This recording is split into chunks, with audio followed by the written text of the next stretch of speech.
الرحیم الصلاۃ والسلام علیک یا رسول اللہ الصلاۃ والسلام علیک یا رسول اللہ الصلاۃ والسلام علیک یا نبی اللہ الصلاۃ والسلام علیک یا نبی اللہ الصلاۃ والسلام علیک یا حبیب اللہ الصلاۃ والسلام علیک یا نبی اللہ وعلی آلک واصحابک نور اللہ وعلی آلک واصحابک صلی اللہ تعالی علیہ وسلم۔ استفہام کا بیان چل رہا تھا اور اسی میں سے بہت سارے استفہام آپ کے سامنے جو ہے پیش کیے گئے۔ آج بیان کر رہے ہیں والتقریر بإعلام المقرر به مقرر به الحمزہ کما مرہ۔ فرماتے ہیں والتقریر، اور ثابت کرنا۔ کبھی کبھی استفہام کو لایا جاتا ہے ثابت کرنے کے لیے، یعنی مخاطب کو اس بات پر ابھارنے کے لیے، تو جس چیز کو ثابت کرنا چاہتے ہیں بإعلام المقرر بھی، جس چیز کو ثابت کیا جا رہا ہے اس کو ملا دیا جاتا ہے حمزہ سے۔ بإعلام مقرر بھی، جس چیز کو ہم ثابت کرنا چاہتے ہیں اس کو ثابت کرنا، والتقریر ثابت کرنا، اس طور پر کہ ثابت کی ہوئی جانے والی چیز کو ملا دیا جائے حمزہ سے۔ جیسا کہ آپ نے پیچھے کی مثالوں کے اندر بھی آپ نے پڑھا استفہام کے اندر کہ آپ اگر فاعل کے بارے میں پوچھنا چاہ رہے تھے تو انت ضربتا، فعل کے بارے میں پوچھ رہے تھے تو فعل کو اس سے ملا دے، مفعول کے بارے میں پوچھ رہے ہیں تو زیدن ضربتا، تو جس چیز کے بارے میں پوچھا جا رہا ہے اس کو کیا کر دیا جائے، حمزہ سے متصل کر دیا جائے۔ والانکار، اسی طرح اگر انکار کرنا ہو کسی چیز کا تو اس کو حمزہ سے ملا دیا جائے، حمزہ انکاری آتا ہے تو اس چیز کا انکار کرنے کے لیے حمزہ سے ملا دیا جائے۔ جیسے کہ کہا جائے اغیر اللہ تدعونا، یہ حمزہ سے ملا دیا گیا، اور مفعول کا انکار کرنا مقصود ہے یہاں پر، کیا اللہ کے علاوہ کی تم پکارتے ہو، کیا اللہ کے علاوہ کو تم پکارتے ہو، یعنی تمہیں اللہ کے علاوہ کو نہیں پکارنا چاہیے، تمہیں اللہ کے علاوہ کو نہیں پکارنا چاہیے۔ تو غیر اللہ، غیر یہ مفعول ہے، اس کو ملا دیا گیا حمزہ سے، تو گیا کہ مفعول کا یہاں پر کیا ہے، حمزہ انکار کے لیے آیا، مفعول کے انکار کے لیے، سمجھ آیا نہیں؟ یا فاعل کے انکار میں ہو ومنہ، اچھا فاعل کے انکار میں جیسے اہم یقسمون رحمت ربک، کیا وہ اپنے رب کی رحمت کو تقسیم کر رہے ہیں، یہاں ہم جو ضمیر ہے وہ اس کو ملا دیا گیا اس سے، جہاں فاعل کا کیا ہے، انکار کرنا مقصود ہے۔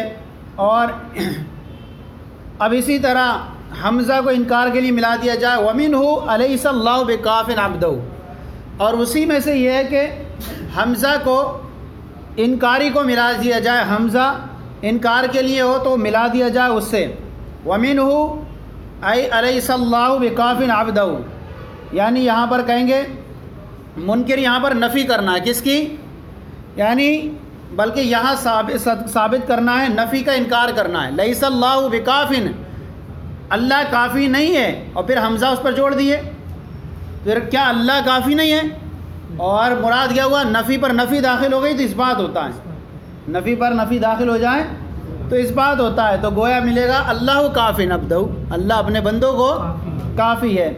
تو انکار یہاں نفی کا کرنا ہے، یعنی مراد نکلے گی اللہ کافٍ، اور نفی النفی اثبات، اور نفی کا نفی کیا ہوتی ہے، اثبات ہوتی ہے، ونفی النفی اثبات، وہذا المعنی لا بالنفی، لا بالنفی یعنی مطلب لا بالنفی، نفی کا اثبات مقصود نہیں یہاں پر، الیس اللہ بکاف، یہ مخاطب کو ابھارنا مقصود ہے اقرار پر، اس چیز پر جس پر یہ داخل ہوئی ہے۔ نفی النفی اثبات، نفی کا نفی اثبات ہوتی ہے۔ وہذا مراد من قال، اور یہی مراد ہے ان کی جنہوں نے یہ کہا ان الحمزہ فی للتقریر بما دخلہ النفی، حمزہ جو ہے اس میں جو ہے اس چیز کے ثبوت کے لیے ہے جس پر نفی داخل ہوئی ہے، اور نفی داخل ہوئی ہے اللہ کافٍ پر، تو حمزہ اس چیز کے ثبوت کے لیے جس پر نفی داخل ہوئی، لا بالنفی، نفی کے ثبوت کے لیے نہیں ہے، لا بالنفی لا للتقریر للنفی، نفی کے ثبوت اور نفی کے پختگی کے لیے نہیں ہے کہ حمزہ داخل کر کے یہ کہہ دیں ایک نفی اور تھی ایک اور داخل کر دی تو مزید پختگی آ گئی، بلکہ یہاں کہیں گے کہ ان الحمزہ فی للتقریر، کہ حمزہ جو ہے اس میں مخاطب کو اس چیز کا اقرار کرنے پر محمول کرنے کے لیے جس پر حرف نفی داخل ہے، اور حرف نفی داخل اللہ کافٍ عبدہ پر، تو اب اللہ کافٍ عبدہ اس کا ثبوت پیش کرنا ہے۔ ایک پہلے سے لیس داخل تھا، پھر حمزہ داخل کر دیے، حمزہ انکاری ہو گیا، تو دونوں نفی مل کر کے ثبوت ہو گیا۔ لا للنفی، نفی کا ثبوت پیدا کرنے کے لیے نہیں ہے، سمجھ آ گیا نہیں؟ نفی کا ثبوت پیدا کرنے کے لیے نہیں، بلکہ کیا، اس بات کا ثبوت پیدا کرنے کے لیے، اس بات کا ثبوت کرنے کا۔ نفی کا ثبوت ہوتا تو پھر یہ ہوتا لیس اللہ بکافٍ عبدہ، ہے یا نہیں؟ لیس اللہ بکافٍ عبدہ۔ تو اب یہاں کیا کہا جائے گا، یہاں پر حمزہ کس کے لیے، ثبوت کے لیے، جیسے کہ کہا جاتا ہے کہ حمزہ کیا ہوتا ہے، کس کے لیے، انکار کے لیے ہوتا ہے۔ جیسے آپ کہیں ازیدن ضربتا، زیدن ضربتا، ضربتا زیدن، کیا تو نے نہیں مارا زید کو، یعنی تو نے ہی مارا، تو حمزہ انکار کے لیے ہو جاتا وہاں پر۔ کہ انکار کی صورت تو یہی ہے کہ ایک تو کہ حمزہ جو ہے فعل سے متصل، اس سے متصل ہے جس کا انکار کرنا چاہ رہے ہیں، تو حمزہ جو ہے اس میں ثبوت کے لیے ہے جس پر حرف نفی داخل ہے، لا بالنفی، نفی کا ثبوت کے لیے نہیں۔ وَلِإِنْكَارِ الْفِعْلِ صُورَةٌ أُخْرَى وَهِيَ أَزَيْدًا ضَرَبْتَ أَمْ أَمْرًا، اور فعل کے انکار کی ایک دوسری صورت ہے۔ کہ آپ نے ایک انکار کے فعل کی کیا صورت پڑھی، انکار فعل کی ایک صورت یہ ہوتی تھی کہ آپ نے پڑھی کہ اس کو مقدم کر دیا جائے حمزہ اس میں، جیسے کہ آپ نے اوپر مثال میں پڑھی اضربت زیدن، اضربت زیدن، ازیدن ضربت، انت ضربت، یہ تھی، صحیح ہے نہیں؟ یعنی اس کو حمزہ سے ملا دیا جائے۔ اور انکار فعل کی ایک دوسری صورت ہے، وہ یہ ہے کہ آپ یہ کریں، انکار فعل کی صورت یہ ہے کہ حمزہ کو متصل کر دیں، اور ایک دوسری صورت یہ ہے کہ آپ جو ہے زیدن ضربت ام امرن جیسی مثال پیش کریں، زیدن ضربت ام امرن جیسی مثال پیش کریں، تو یہ اصل فعل کا انکار ہو جائے گا، اصل فعل کا انکار ہو جائے گا۔ زید نے ہی اور عمر نے ہی نہیں مارا، زید نے ہی اور عمر نے ہی نہیں مارا، یہ کب کہیں گے آپ اس سے، جو شخص جو ہے لمن یتردد الضرب بینہما، جو ضرب کا جو ہو متردد ہو ان دونوں کے درمیان، یعنی یہ سوچ رہا ہے کہ یا تو زید نے مارا ہے یا عمر نے مارا ہے، کسی اور نے علاوہ اس کے علاوہ، وہ کہہ رہا ہے کہ اس کے علاوہ سے ان کا تعلق نہیں ہے، ان کے علاوہ نہیں مارا۔ جب آپ یہاں پر اس کو مقدم کر دیں گے زیدن ضربتا ام امرن ضربتا، تو یہاں پر کیا ہو جائے گا، زید ہی نے نہیں مارا اور عمر نے ہی نہیں مارا، تو دونوں کا جب اسی پہ وہ اعتقاد رکھ رہا تھا، دونوں کے بارے میں وہ اعتقاد رکھ رہا تھا کہ یا تو دونوں نے مارا ہے یا کسی ایک نے مارا ہے، آپ نے دونوں کہہ دیا، زید نے بھی نہیں مارا عمر نے بھی نہیں مارا، تو اصل فعل کا انکار ہو گیا نا، اصل فعل کا ختم ہو گیا یہاں پر۔ تو کہہ رہے ہیں کہ یہ ایک ضرب انکار فعل کی ایک دوسری صورت یہ ہے کہ وہ آپ کیا کریں، زیدن ضربتا ام امرن لمن یردد الضرب بینہما، جو ضرب کو ان دونوں کے درمیان کیا کرتا ہو، شک کو دائر کرتا ہو اور سوچتا ہو کہ زید اور عمر کے درمیان ہی ضرب ہوئی ہے، اور اس طور پر کہ اس کا تعلق ان دونوں کے علاوہ کسی سے نہیں ہے، اور جب ایسی مثال آپ کر کے کہیں گے تو آپ اصل فعل کی انکار کر دیں گے، اصل فعل کا انکار ہو جائے گا، اور جو ان کے درمیان کر رہا تھا تو وہاں پر کیا ہو جائے گا، اصل فعل کا انکار ہو جائے گا، کیونکہ وہ سمجھ رہا تھا انہی دونوں کے درمیان ہوئی ہے، جب آپ دونوں کا ہی ختم کر دیں گے تو اصل فعل کا انکار ہی ہو گیا۔ جو ضرب کو ان دونوں درمیان متردد سمجھتا ہو، والانکار اما للتوبیخ، اور انکار یا تو زجر و توبیخ کے لیے آتا ہے، انکار یا تو زجر و توبیخ کے لیے آتا ہے۔ اب اس کی دو صورتیں بن جاتی ہیں، انکار اگر زجر و توبیخ کے لیے آیا تو اس کا نام توبیخی، انکار توبیخی رکھتے ہیں۔ اگر وہ کب رکھتے ہیں، یا تو ایسا ہوگا کہ کسی ماضی میں کسی واقع ہوئے فعل پر آڑ دلانے کے لیے ہوتا ہے، ماضی میں کوئی ایک فعل ہو گیا ہے اس پر کیا ہوتا ہے، آڑ دلانے کے لیے ہوتا ہے، یا مستقبل میں کسی کام کے کیے جانے پر خوف ہوتا ہے، یہ ایسا ہو جائے گا، کیا ماضی میں کسی مضارع میں کیا ہے، مستقبل میں کسی اس کے وقوع پر خوف دلانا مقصود ہوتا ہے۔ تو پہلی والی جو قسم ہو، جب ماضی میں ایسا ہوتا ہو، کسی کام پر خوف دلانا، وہ کرنا، آڑ دلانا مقصود ہوتا ہو، تو اس کا نام رکھتے ہیں بما یقتضی الوقوع، بما یقتضی الوقوع۔ اور دوسری میں یعنی جو تو اس کا نام رکھتے ہیں بما لا یقتضی الوقوع، یعنی جس کا وقوع ہونا صحیح نہ ہو۔ تو پہلی والی جو توبیخ و ماضی میں ہو اس کا نام رکھتے ہیں بما یقتضی الوجوب، جس کا واقع ہونا تقاضا کرتا ہوں، اور جس کا مستقبل میں جس کے واقع ہونے پر خوف دلانا مقصود ہو تو اس کی تفسیر کرتے ہیں اس طور پر بما لا یقتضی الوقوع، جس کا وقوع ہونا تقاضا نہ کرے۔ تو اب کہہ رہے ہیں کہ وہ اما للتوبیخ، یا تو زجر و توبیخ کے لیے ہوگا ما کان ینبغی ان یکونا، یعنی کہیں گے ماضی میں جب کسی کام پر خوف دلانا مقصود ہو، توبیخ کرنا ہو، تو کہیں گے ما کان ینبغی ان یکونا، مناسب نہیں ہے کہ ایسا ہو، مناسب نہیں ہے کہ ایسا ہو۔ جے عصیت ربک، کیا تم نے اپنے رب کی نافرمانی کی؟ اب کہیں گے کہ کس سے کہیں گے؟ جس سے عصیان صادر ہو چکا ہے، تو اب کہیں گے عصیت ربک، کیا تم نے اپنے رب کی نافرمانی کی؟ یعنی ما کان ینبغی، تمہارے لیے مناسب نہیں تھا کہ تم اس کی نافرمانی کرتے۔ سمجھ میں آیا نہیں؟ مناسب نہیں تھا کہ تم اس کی نافرمانی کرتے۔ او لا ینبغی ان یکونا، یہ کب کہیں گے؟ یہ مستقبل میں کہیں گے، جبکہ توبیخ کرنا مقصود ہو ایسے کام پر جس کے وقوع کا مستقبل میں خوف کیا جا رہا ہو، تو آپ کہیں گے کیا؟ یعنی اتعصی ربک، کیا تم اپنے رب کی نافرمانی کرتے ہو؟ یعنی مراد ہوگا لا ینبغی ان یکونا، مناسب نہیں ہے کہ ایسا کرو، مناسب نہیں ہے ایسا کرو۔ تو ماضی میں ہوگا تو وہاں یہ ہوگا لا نہیں لگائیں، ما کان ینبغی، مناسب نہیں تھا کہ ایسا ہوتا، اور عصیت ربک یا او لا ینبغی، یا او لا ینبغی یعنی مناسب نہیں ہے کہ ان یکونا ایسا ہو جائیں۔ اتعصی ربک، کیا تم اپنے رب کی نافرمانی کرتے ہو؟ مراد ہوگا اے لا ینبغی ان یصدر منک العصیان، مناسب نہیں ہے کہ تم سے جو ہے نافرمانی صادر ہو، ایسا مناسب نہیں ہے کہ تم سے نافرمانی صادر ہو جائیں۔ او للتکذیب، یا حمزہ کیا ہوتا ہے؟ تکذیب کے لیے آتا ہے، جیسے لم یکن، ایسا ہوا ہی نہیں، کب ہوگا؟ لم یکن یعنی ماضی میں نہیں ہوا۔ لم یکن کا مطلب ہوگا کہ مخاطب کسی شے کے ماضی میں واقع ہونے کا دعویٰ کر رہا ہے، مخاطب کسی شے کے ماضی میں ہونے کا دعویٰ کر رہا ہے، تو آپ استفہام انکاری لائیں ماضی کے طور پر، اور یوں کہہ دیں افاسفاکم ربکم بالبنین، کیا تمہارے لیے کیا تم کو تمہارے رب نے بیٹوں کے طور پر چن لیا ہے؟ واتخذ من الملائکۃ اناسا، اور اللہ نے اور ملائکہ کو کیا ہے؟ مؤنث کے طور پر چن لیا ہے۔ کیا تم کو تمہارے رب نے بیٹوں کے طور پر چن لیا ہے اور ملائکہ کو مؤنث کے طور پر چن لیا ہے؟ لم یکن کا مطلب ہوگا یہ تکذیب کے لیے حمزہ تکذیب کے لیے، یعنی کیا مراد ہوگا؟ تمہیں جو ہے بیٹوں سے متصف نہیں کیا اس نے، اور نہ ہی ملائکہ کو مؤنث بنایا، صحیح ہے نہیں؟ تو تکذیب ہو گئی، حمزہ آ گیا، ایسا ہے ہی نہیں، ایسا ہوا ہی نہیں ماضی میں، کسی شے کے وقوع کا دعویٰ کر رہا تھا ماضی میں، اس کی تکذیب کرنے کے لیے حمزہ لے آئیں اور کہیں لم یکن، یعنی لم یصفکم بالبنین، تمہیں بیٹوں کے طور پر نہیں چنا ہے، ولم یتخذ من الملائکۃ اناسا، اور ملائکہ کو کیا بنایا؟ مؤنث بھی نہیں بنایا ہے۔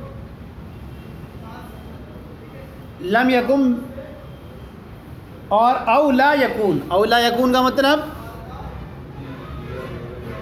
یعنی یہ کہ حمزہ جو ہے یعنی مخاطب اب کسی چیز کے وقوع کا دعویٰ کر رہا ہو مستقبل میں، لم یکن کا جب مطلب ہوگا تو وہاں کیا کہیں گے؟ ماضی میں کسی چیز کے وقوع کا دعویٰ کر رہا ہو تو وہ حمزہ انکار کے لیے لائیں گے۔ او لا یکون یعنی کسی چیز کے وقوع کا جو ہے وہ مستقبل میں دعویٰ کر رہا ہو تو حمزہ لا کر کے اس کا انکار کر دیا جائے، اور یوں کہا جائے حمزہ وہاں پر بھی تکذیب کے لیے ہوگا، جیسے کہا جائے انلزمکموھا وانتم لھا کارہون، یا مضارع پر داخل ہو گیا حمزہ اور وہاں ماضی پر داخل تھا افاسفاکم میں، تو اب کہہ رہے ہیں کہ انلزمکموھا، کیا ہم تمہیں مجبور کریں گے اس پر دعوت و تبلیغ پر، حالانکہ تم اس کو ناپسند کر رہے ہو؟ تو کیا مراد ہوگا اس کا؟ لا نکرہکم علی قبول الہدایت، ہم تمہیں ہدایت کے قبول کرنے پر مجبور نہیں کریں گے۔ تو یہ کس کا تھا؟ نوح علیہ السلام کا قول تھا کہ جن لوگوں نے کافروں نے یہ اعتقاد کر لیا تھا کہ اگر یہ اسلام کو قبول نہیں کریں گے تو یہ اپنی امت کو کیا کریں گے؟ مجبور کر دیں گے۔ تو یہاں پر کیا ہے؟ انلزمکموھا، کیا ہم تمہیں مجبور کریں گے؟ یعنی مراد یہ ہم تمہیں مجبور نہیں کریں گے، ہم تمہیں مجبور نہیں کریں گے، اگر تم نہ کرو تب یہ نہیں کہیں گے زبردستی تمہیں اسلام قبول کرائیں۔ تو حمزہ کس کے لیے ہو گیا؟ انکار کے لیے ایسی چیز کے وقوع کا خوف کیا جا رہا تھا مستقبل میں کفار کی طرف سے، تو اس کا کیا کر دیا گیا؟ تکذیب کر دی گئی۔ سمجھ میں آ گیا؟ والتحکم، حمزہ کو یا تو تحکم کے لیے لایا جاتا ہے بطور استہزاء، مذاق بنانے کے لیے، جیسا کہ شعیب علیہ السلام کی قوم کا جو ہے حکایت بیان کی گئی۔ کفار نے کیا کہا تھا؟ اصلاتک تامرک نترک ما یعبد آباؤنا، کیا تمہاری نماز تمہیں حکم دیتی ہے کہ ہم اپنے باپ دادا کو چھوڑ دیں، اپنے باپ دادا کے معبودوں کو چھوڑ دیں، کہ ہم ان کو چھوڑ دیں جن کے ہمارے باپ دادا پوچھتے تھے؟ تو یہاں کس لیے لائے حمزہ؟ تحکم کے لیے، مذاق، انہوں نے مذاق طور پر، ارے تمہاری نماز حکم دیتی ہے، تمہاری نماز حکم دیتی ہے اس چیز کا کہ ہم اپنے باپ دادا کے کیا ہے معبودوں کو چھوڑ دیں۔ تو کیا ہوا؟ حمزہ کس کے لیے ہوا؟ جو ہے حمزہ یہ کس کے لیے ہوا؟ تحکم، مذاق بنانے کے لیے، استہزاء کرنے کے لیے۔ یا جو حمزہ انکار کے لیے ہو، تحقیر کے لیے ہو، حمزہ کس کے لیے ہو؟ تحقیر کے لیے ہو، سامنے والے کی حقارت بیان کرنے کے لیے ہو، حال اس کو آپ جانتے ہیں، اس کی حقارت کرنے کا ہے۔ من حاضہ، یہ کون ہے؟ یہ کون ہے؟ جانتے ہیں اس کو، جانتے نہیں ہو تو الگ بات تھی، جانتے ہیں آپ اس کو کہہ رہے ہیں کون ہے؟ بتاؤ کون ہے؟ تو کیا وہ مقصد ہوگا؟ تحقیر مقصد ہے۔ جیسے کبھی کہہ دیا جاتا ہے سمجھاؤ اسے، ہے نہیں؟ من آتا یہ کون ہے؟ والتحویل، اسی طرح حمزہ آتا ہے کس کے لیے؟ ہولناکی کو بیان کرنے کے لیے، ہولناکی کو بیان کرنے یا اس کے بڑے ہونے کو بیان کرنے کے لیے، جیسے کہ کہا جائے قراءت ابن عباس، جیسا کہ حمزہ نہیں بلکہ استفہام کہتے ہیں، استفہام کہتے ہیں، حمزہ نہیں یہاں پر استفہام، جیسے کہ استفہام کو لایا جائے کس کے لیے؟ ہولناکی کو بیان کرنے کے لیے، جیسے کہ حضرت عباس رضی اللہ تعالیٰ عنہ کی قراءت ہے وَلَقَدْ نَجَّيْنَا بَنِي إِسْرَائِيلَ مِنْ عَذَابِ الْمُهِينِ، اور ہم نے بنی اسرائیل کو نجات دی احانت والے، توہین والے عذاب سے۔ اب یہ ہو گیا، اس کے بعد ہے من فرعون، یا من نہ پڑھے ان کی قراءت میں من فرعون۔ ارے فرعون کون ہے؟ کہا گیا انہ کان عالیم، کہ وہ جو تھا جو اسراف کرنے والا بہت بلند والا تھا۔ کیا تھا؟ مسرفین، حد سے تجاوز کرنے والا بہت زیادہ بلند والا تھا۔ تو اب یہ دیکھیے کہ من نہ پڑھ کر من پڑھے استفہام ہو جائے گا، یہ کس کے لیے آ گیا؟ فرعون کون ہے؟ اسی لیے جواب میں آ رہا ہے انہ کان من المسرفین، تو یہ رفع کے ساتھ پڑھا جائے گا فرعون کو، پھر کیوں؟ من مبتدا بن جائے گا اور فرعون کیا بن جائے گا؟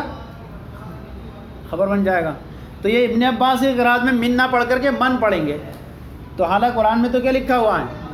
من لکھا ہوا ہے، اس لیے کہہ رہے ہیں بے لفظ الاستفہام و رفع فرعون، لفظ استفہام کے ساتھ اور فرعون کے رفع کے ساتھ۔ اب گویا کہ یہاں وقف ہو گیا، یعنی ہم نے نجات دی بنی اسرائیل کو توہین والے عذاب سے۔ اب آگے وقف ہو گیا، یہاں پر استیناف جملہ شروع ہوا، من فرعون، فرعون کون ہے؟ اس کا ہولناکی بیان کرنا، کون ہے وہ آگے آ رہا ہے انہ کان عالیا من المسرفین۔ تو یہاں حمزہ کس کے لیے آ گیا؟ حمزہ نہیں بلکہ استفہام، استفہام آیا یہاں پر کسی چیز کی ہولناکی اور اس کے عظیم بیان کرنے کو۔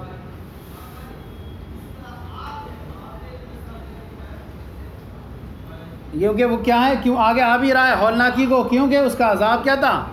بہت زیادہ سخت تھا، اسی لیے آیا نا انہ کان عالیا من المسرفین، یعنی یہ اس کے عذاب کا حال ہے جو اس جیسوں سے صادر ہوتا ہو، کیا ہے؟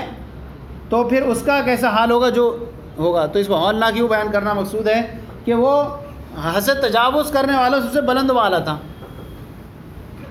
تو اب یہاں پر فرعون جو ہوگا رفع کے ساتھ ہو جائے گا، اور فرعون کے معاملے کو ہولناکی کے ساتھ پیش کرنا ہے کہ وہ عذاب بہت سخت دیتا تھا۔ وَلِهَذَا قَالَ، اسی وجہ سے فرمایا اِنَّهُ كَانَ عَالِيًا مِنَ الْمُسْرِفِينَ۔ استبعاد، اور کسی چیز کو بہت زیادہ بعید سمجھتے ہو، ارے یہ ہو ہی نہیں سکتی، بہت ناممکن کے قریب ہے، تو وہاں پر بھی کیا لایا جاتا ہے؟ استفہام کو لایا جاتا ہے، جیسے اَنَّ لَهُمُ الذِّكْرَ، کہاں سے ان کو نصیحت حاصل ہوگی؟ کہاں سے ان کو نصیحت حاصل ہوگی؟ کہاں سے ان کو ایمان نصیب ہوگا؟ کہہ رہے ہیں کہاں سے ان کو نصیب ہوگا ایمان؟ کیا؟ تو یہاں انا آیا جو یہ کس کے لیے بہت بعید، کیوں؟ کیسے کہ اتنے زیادہ رسول آ چکے، وَلَقَدْ جَاءَهُمْ رسول مبین، حالانکہ ان کے پاس ایسے روشن کھلے واضح طور پر رسول آئے، پھر بھی انہوں نے اس سے اعراض کیا۔ اتنے رسول آئے، اب بیان کیا جا رہا ہے کأن لہم الذکر، کہاں سے ان کو نصیحت حاصل ہو چکی ہے، ان کے پورے دلوں میں مہر لگ چکی ہے، جبکہ ان کے پاس بڑے بڑے رسول آئے۔ تو یہ انا جو آیا کس کے لیے آیا؟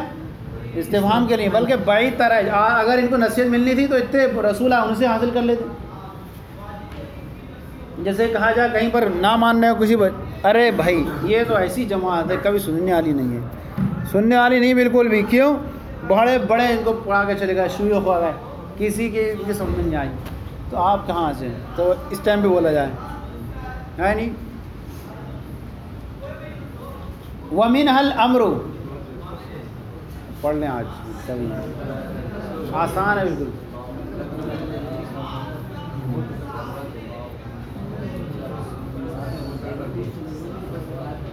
وَمِنْهَا الْأَمْرُ، اور اسی میں سے امر ہے، آج بڑھیں، اور ایک صفحہ اور ہے، وَمِنْهَا الْأَمْرُ، اور اسی میں سے امر ہے، وَالْأَظْهَرُ أَنَّ صِيغَتَهُ مِنَ الْمُقْتَرِنَةِ بِاللَّامِ، اور زیادہ ظاہر یہ کہ اس کا صیغہ جو ہے وہ لام سے متصل ہوتا ہے۔ لِيَحْذَرْ زَيْدٌ، چاہیے کہ زید حاضر ہو، لِيَحْذَرْ زَيْدٌ یہ لام سے متصل ہے، یہ صیغہ فعل مضارع جو لام کے ساتھ متصل ہوتا ہے۔ لِيَحْذَرْ زَيْدٌ، اور اس کے علاوہ بھی آتے ہیں۔ اب اس کے علاوہ جیسے اکرم امرن، تو امر کی تعظیم کر، رویدہ بکرن، چاہیے کہ چھوڑ دو بکر کو۔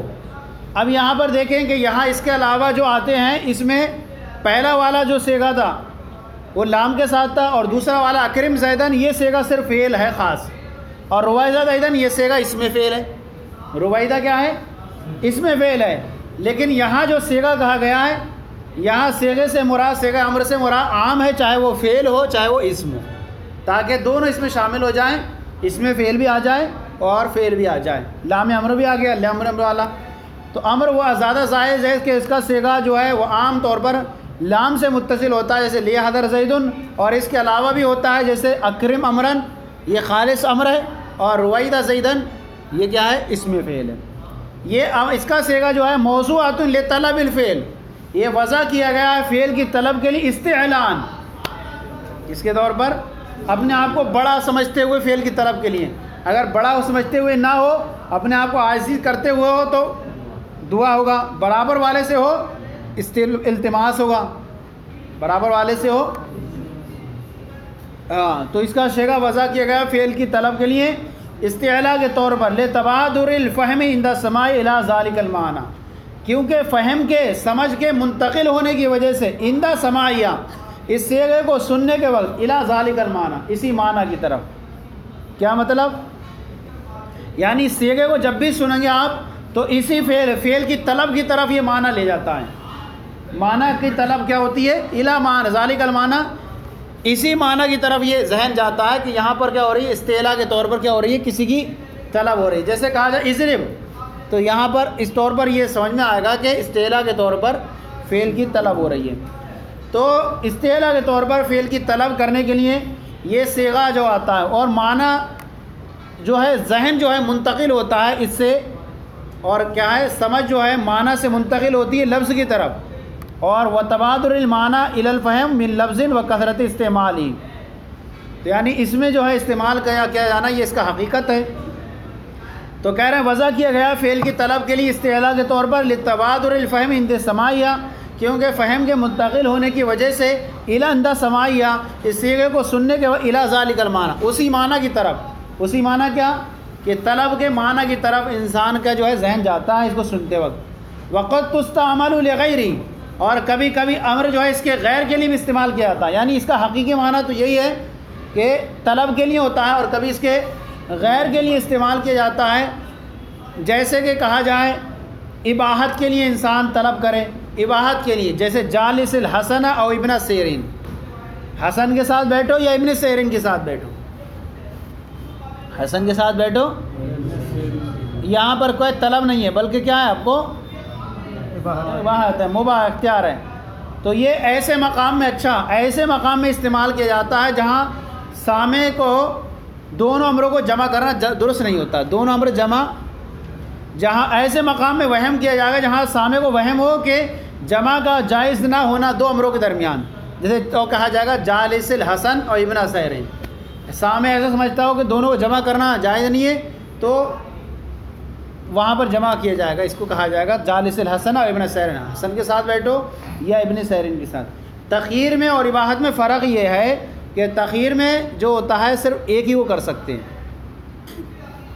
یعنی سامع کو اگر وہم ہوتا ہو کہ شاید دونوں کو جمع نہ کیا جا سکتا ہو تو وہاں پر اباحت کا استعمال کریں گے۔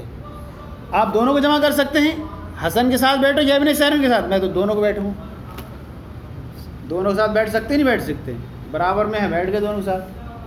لیکن یہ تخیر کا استعمال صرف ایک ہی کے ساتھ کر سکتے ہیں، جیسے تزوج ہندن او اختہا، ہندا کے سے شادی کرو یا اس کی بہن سے، تخیر میں دونوں جمع نہیں ہو سکتے، لیکن اباحت میں کیا ہو سکتے ہیں؟ دونوں جمع ہو سکتے ہیں۔ جالس الحسن اور ابن سیر، حسن کے ساتھ بیٹھو یا ابن سیر، یا تحدید کے لیے آتا ہے حمزہ، یہ امر جو ہے تحدید دھمکی دینے کے لیے آتا ہے، اعملوا ما شئتم، جو چاہو کرو، جو چاہو کرو۔ یہاں حکم بہت نہیں ہے کہ جو چاہو خود پسند ہے مجھے سب کرو تم، کیوں؟ آگے آ رہا ہے قل تمتعوا فإن مصيركم إلى النار، فرما دو خوب برت لو تمہارا ٹھکانہ کیا ہے؟ جہنم ہے۔ یہاں بتانے کا مقصد یہ ہے جیسے کہ باپ اپنے بیٹوں کہے کر لے بتاتا ہوں تجھے، اسی طرح کوئی دھمکی دے دینا کرو جو چاہو کرو، تو وہاں یہ مقصد نہیں ہوتا ہے کرو خوب کھیلو کودو، مطلب یہ ہوتا ہے کہ اس کا سمجھ لینا انجام کیا ہوگا۔ تو یہاں پر یہ اعملوا ما شئتم، ایسا نہیں کہ ہر کام کو پسند کیا جا رہا ہے، کیوں آگے جو آ رہا ہے نا وہ عبارت جو بتا رہی ہے قل تمتعوا فإن مصيركم إلى النار، جیسے کہ فمن شاء مومن فمن شاء فلیکفر، جو چاہے ایمان لائے جو چاہے کفر کرے، تو کافر کہے گا یہ تو کفر کا حکم دیا گیا تھا۔ آگے جو آ رہی ان اعتدنا للظالمین نارا احاط بہم، ظالمین کی ہم نے آگ تیار کر رکھی ہے، تو جب تھا تو تیار کیوں ہو گئی؟ تو اس کا پتہ ہے کہ یہ جو ہے صرف بطور کیا ہے؟ دھمکی ہے۔ اسی طرح تعجیز کے لیے آتا ہے امر، عاجز کرنے کے لیے، فاتو بصورت من مثلی، لے آؤ اس کے مثل ایک صورت ہیں، تو اب یہ تھوڑی لاؤ ڈھونڈ کے لاؤ صورت لاؤ صورت اللہ، لائیں گے کہاں سے؟ وہ تعجیز کرنے کے لیے آتا ہے، اس لیے کہ تعجیز لانا ان کے لیے محال تھا، یہاں عاجز کرنے کے لیے۔ والتسخیر، تسخیر اور تسخیر کے لیے آتا ہے، کیا تسخیر کے لیے؟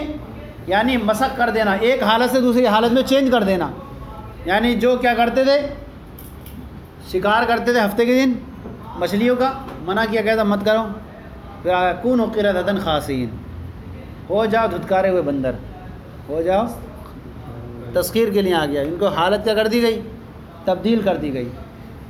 اسی طرح اہانت کے لیے آتا امر، کونوا حجارۃ او حدیدا، ہو جاؤ پتھر یا لوہا، ہو جاؤ پتھر یا لوہا۔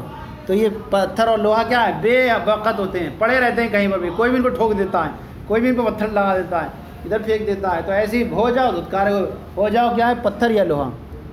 تو یہاں ہو سکتی تھوڑی سکتے ہیں، یہ ہونا ان کے ہاتھ میں تھوڑی ہے، لیکن یہ اہانت تمہاری، جیسے پتھر اور لوہا بے وقت پڑے رہتے ہیں ایسی تو ہے، تو اہانت کے لیے، یعنی ان کی کیا ہے؟ بے پرواہ، کوئی ان کی لاپرواہی، بالکل بے، ان کو ذلیل و خوار کرنے کے لیے۔ اسی طرح امر جو ہے تکوین کے لیے بھی آتا ہے، جیسے کن فیکون، ہو جا تو ہو جاتی ہے، یعنی عدم سے وجود میں لانا۔ اسی طرح حمزہ تسویہ کے لیے بھی آتا ہے، بالکل آسان چل رہا ہے، چلے رہو۔ حمزہ تسویہ، امر جو ہے تسویہ کے لیے بھی آتا ہے، جیسے فاصبروا او لا تصبروا، فاصبروا او لا تصبروا، صبر کرو یا صبر نہ کرو۔ السلام علیکم۔ وعلیکم السلام ورحمۃ۔ بغیر اجازت کے اندر آ گیا، سب سے معذرت، استاد صاحب سے بھی معذرت۔ صلو علی الحبیب صلی اللہ علیہ محمد۔